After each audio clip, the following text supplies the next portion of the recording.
Hey guys, welcome to Tech Team channel. Hope you guys having a very nice day. In this video I'm going to show you how can you recover Instagram deleted messages.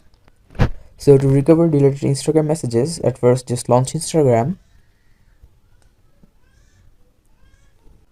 Now just click the bottom last your profile icon. After that just click the top right three dash icon. Now click on your activity, the third option here.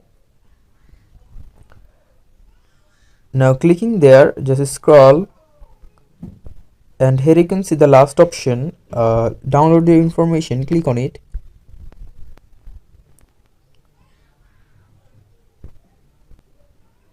Click on request a download. Select your ID. Click on bottom next. Click on complete copy. And after that just select the media quality, select the date range,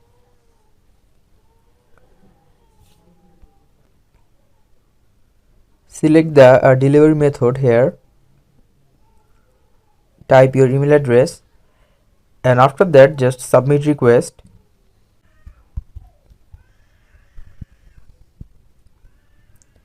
Now after that here you will see a download option here. To download it you need to just give your Instagram password, and after giving it you can just download this PDF and you can just read all of the deleted or non-deleted messages in your Instagram. So guys, that's how you can do it. Hope you find this video helpful. If you find this video helpful, then give a thumbs up and don't forget to subscribe Tech Team channel. Thank you so much for watching the video.